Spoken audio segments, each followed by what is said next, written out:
Hi friends, my name is Jeremy, this is Red Means Recording, and today we're looking at Flame 4Vox Quad Polyphonic Wavetable Oscillator. This thing is crazy. It's 4 oscillators. Look, it's got a wavetable. There's a lot packed under the hood here, and we're going to be doing a lot of diving in, but let's listen to some demos first.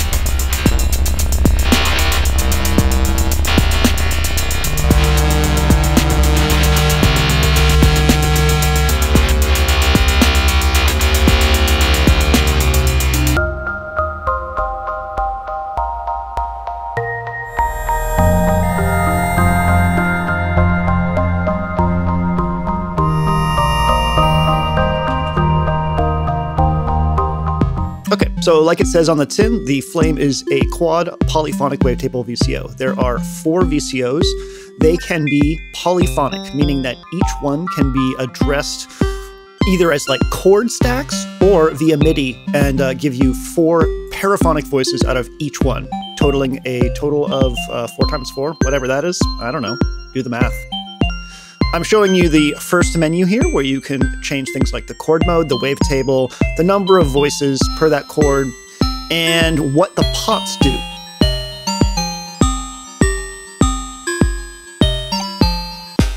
So you can choose what each pot does and what each CV input does. There are 2 CV inputs besides pitch and sync, and you can have the CV inputs control things like the chord, the wavetable, almost anything in there, also including the amplitude, which means that this thing doesn't technically need a VCA, which is pretty wild. You can also change the range of each input, which is really, really useful. So the control pots can have their own setting and the CV inputs can have their own setting. Yes, it's menu divey, but the control over this thing is wild.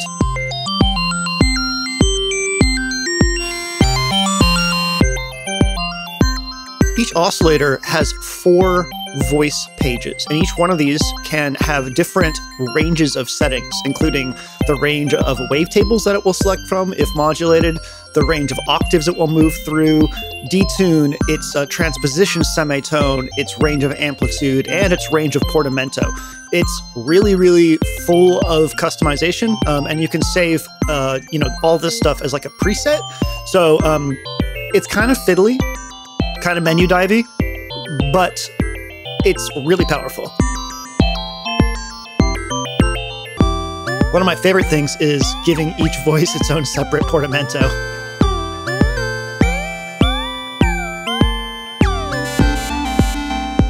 So here's the rest of the voices all in here. Some of them are in chord mode, some of them are in solo mode, some of them are doing unison.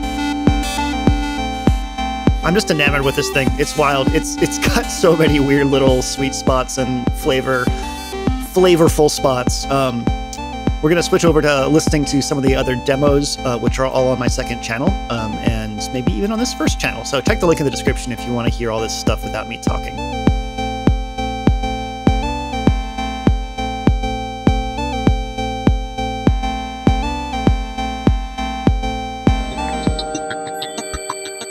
So this was my first go with the 4Vox, and it really shows off one part of the diversity of the factory banks that come with it. Lots of glassy, pretty tones, but also get really nasty and crazy sometimes too.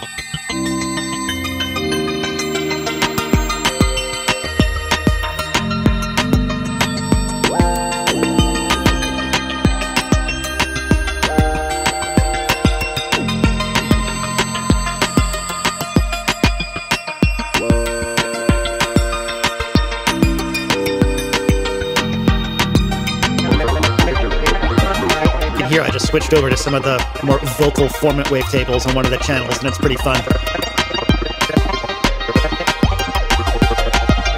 As always, there is a list of all the modules that I used for these patches in the video description.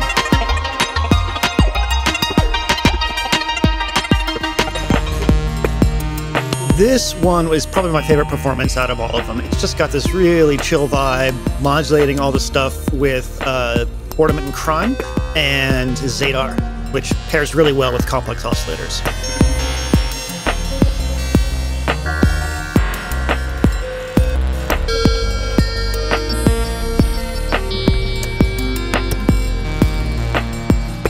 And then, when you take the beat away, you can get crazy ambient wavetable drones.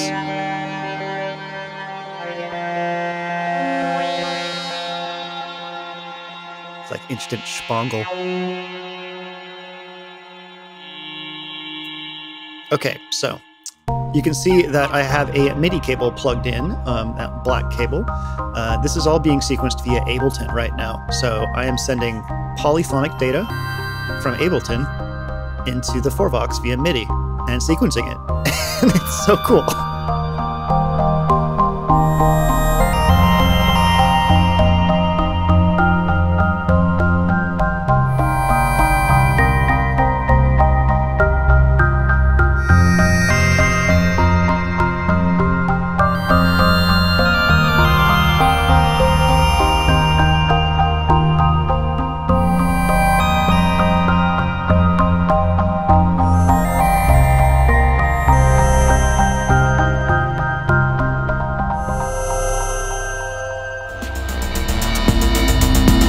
I have no idea how I ended up at this crazy-ass, terrifying patch, but I really like how dark it is.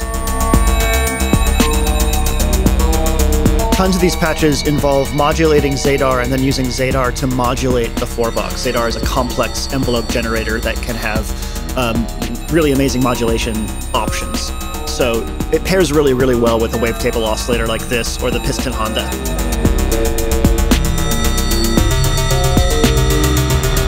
And if you get rid of the beat, you can get demonic wavetable groans.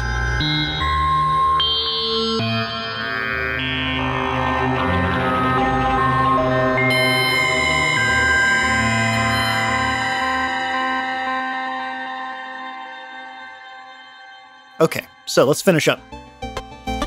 The Flame is definitely a weird module to use. There's a lot of menu diving. It's not going to be right for everybody. I wish it had pitch lock. I wish I could lock the pitch knobs so that I didn't accidentally knock it out of tune all the time, because it's really easy to when you're playing with the other knobs. But yeah, it's super fun, and the fact that it's addressable via MIDI is really, really, really wild. Getting wavetables to it that aren't part of the two factory banks is not fun. There are some like old kind of weird programs like the Blofeld wavetable editor and some other one that are not really fun to use, and you have to send them over as individual MIDI sysx files, so you need something that can turn a wavetable into a sysx file, and the options are extremely limited. I would really, really like to see some better implementation of custom wavetables on this thing. That said, the two banks of wavetables that are provided by Flame are pretty good and offer a really good range of tones.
Okay, friends, that's it from me. Thank you for watching. Check the links in the video description for all kinds of goodies like other videos and a link to the module. And, yeah, I hope you have a very wonderful day. Goodbye.